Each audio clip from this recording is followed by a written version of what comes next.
नमस्कार, किस्सा यूपी का देख रहे हैं आप। मैं हूं आपके साथ सबा शाहिद शेख। समाजवादी पार्टी के नेता आजम खान के कई ठिकानों पर आयकर विभाग की टीम ने छापेमारी की। इस दौरान अचानक आजम खान की तबीयत भी बिगड़ गई, इसलिए उनसे पूछताछ नहीं हो पाई। आजम खान के कई ठिकानों पर आयकर विभाग की टीम ने अलग अलग जगहों पर छापेमारी की, जिसमें लगभग 40 कर्मचारी शामिल हैं। हालांकि इस छापेमारी पर समाजवादी पार्टी की तरफ से भी आजम खान के बचाव में लगातार बयानबाजी हो रही है। इसी पर चर्चा के लिए हमारे साथ मौजूद है कैपिटल टीवी के एग्जीक्यूटिव एडिटर राजीव जी। राजीव जी, बहुत बहुत स्वागत है आपका। धन्यवाद। सबसे पहले तो ये सवाल है कि आजम खान के घर पर ये छापेमारी क्यों हुई? क्योंकि आजम खान चोर है जी। डकैती करके अगर अपने पैसे रखोगे छुपा के तो छापेमारी होगी।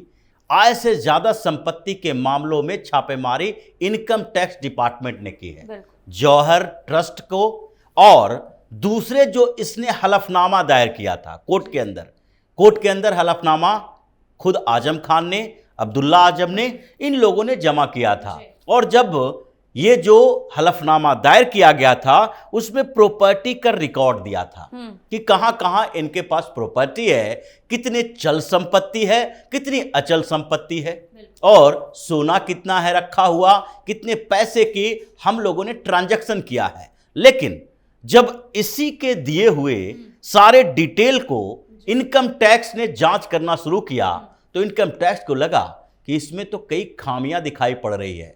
बैंक अकाउंट गलत दिया गया है, वो अकाउंट दिए गए हैं जिसमें ट्रांजैक्शन न के बराबर हो, जो इसके हलफनामा चुनाव के समय दिया गया था, कैंडिडेट बनने के समय, उसमें और कोर्ट के हलफनामे में अंतर दिखाई पड़ रहा है। जौहर यूनिवर्सिटी, जो जौहर यूनिवर्सिटी इसका है, जिस पर छापेमारी चली है, जिसके लाइब्रेरी तक में चोरी की हुई किताबें रखी हुई थी, इसने पूरे खजाने को उत्तर प्रदेश के लूटा था, और जौहर ट्रस्ट बनाए हुए हैं। जौहर ट्रस्ट के 11 लोगों के ऊपर भी छापेमारी हुई है। जो ट्रस्ट के मेंबर हैं उन सब के ऊपर छापेमारी हुई है। आजम खान के वकील के घर पे भी छापे पड़े हैं, और इसके एक करीबी विधायक के पास भी छापे पड़े हैं। ये उत्तर प्रदेश में नहीं बल्कि मध्य प्रदेश में भी 4-5 जगहों पर ये आईटी की छापेमारी हुई है। तो इसने जो हलफनामा दायर किया था उसमें कमियां पाई गई, और इनकम टैक्स डिपार्टमेंट उसके तफ्तीश कर रही थी। उसके बाद जब लगा कि ये गड़बड़ियां जो है वो कहां कहां से लिंक किया हुआ है, किन लोगों से इसका ट्रांजैक्शन है, और जौहर ट्रस्ट में अनियमितता कैसे हो रही है, ट्रस्ट के नाम पर ये कैसे पैसे की हेरफेर कर रहा है, फिर इनकम टैक्स ने पूरी लिस्ट तैयार की। और आजम खान का तो कहना है कि वो फकीर आदमी है और उनके पास एक ही बैंक अकाउंट है। हाँ बिल्कुल, आजम खान तो फकीर है ही, इतना फकीर है कि इसने पूरा साम्राज्य रामपुर में खड़ा कर लिया। ये फकीर ही तो है जिसका जौहर यूनिवर्सिटी जो है अपने आप में हजारों करोड़ रुपए का है।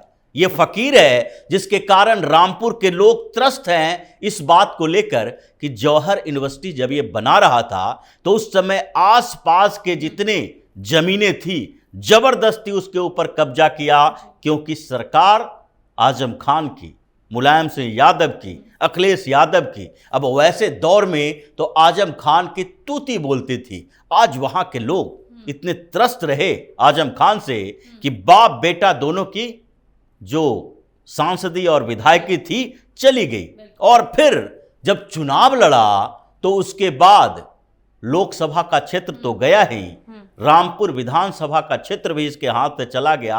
ये बेशर्मी है। आजम खान को तो राजनीति छोड़ देनी चाहिए कि जो पूरे उत्तर प्रदेश में मुसलमानों का रहनुमा अपने आप को समझता था, आज अपने क्षेत्र का एक विधानसभा का चुनाव नहीं जीत पा रहा है। लोकसभा की तो बात छोड़ दे, लेकिन यहां राजनीति की बात नहीं है, पॉलिटिकल अप्रोच की बात नहीं है, और न ही बात यहां हो रही है कि राजनीतिक कद कैसा है। यहां बात हो रही है आजम खान के घोटाले की।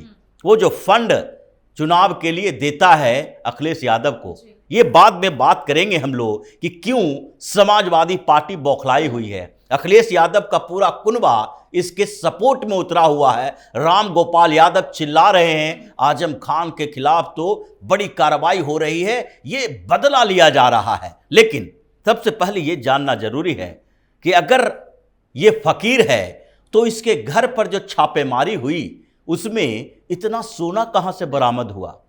सोना इसके तहखाने तक में छुपा हुआ था, जिसके लिए इनकम टैक्स डिपार्टमेंट ने लखनऊ से सुनार बुलाया।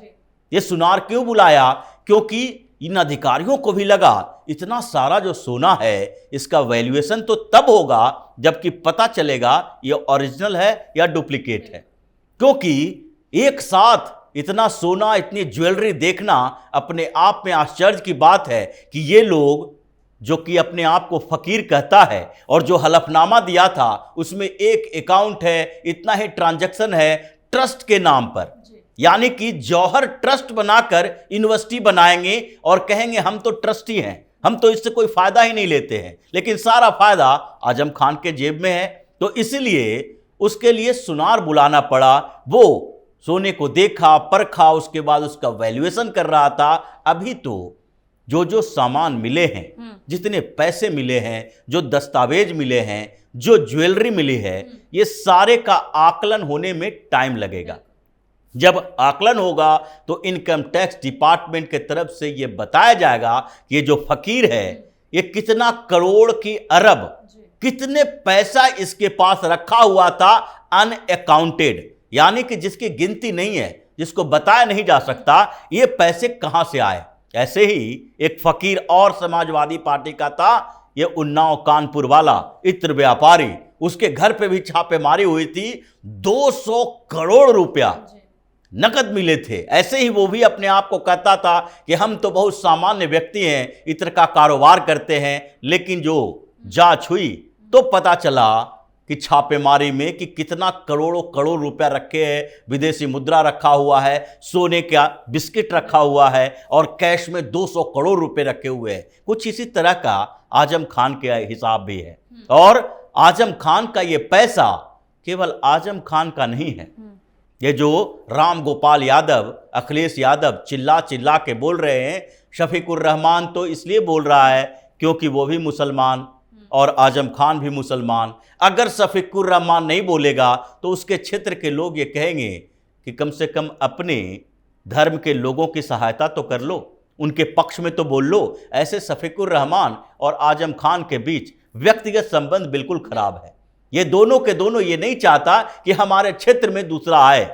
आजम खान अगर पश्चिम उत्तर प्रदेश में घुस गए तो उसके बाद कई ऐसे शफीकुर रहमान जैसे लोगों की दुकानें बंद हो जाएगी। अगर पश्चिम उत्तर प्रदेश में मुस्लिम आजम खान के पीछे खड़े हो गए तो इनकी दुकानें बंद हो जाएगी। इसलिए व्यक्तिगत तरीका नहीं है, व्यक्तिगत तो दुश्मनी है, लेकिन बोलना है तो बोल दिया। लेकिन सबसे ज्यादा जो चिल्ला रहे हैं राम गोपाल यादव, अखिलेश यादव का कुनबा, वो क्यों चिल्ला रहा है, वो क्यों इतना हंगामा कर रहा है? समाजवादी पार्टी तो कह रही है कि ये सरकार की तानाशाही है, आजम खान बेगुनाह है। हाँ, बिल्कुल बेगुनाह है। इसके लिए 91 से ज्यादा केस उसके ऊपर है। ये बेगुनाही तो कोर्ट में साबित करना है। इसके कारण इसकी सांसदी चली गई, इसके कारण इसको सजा हो गई है।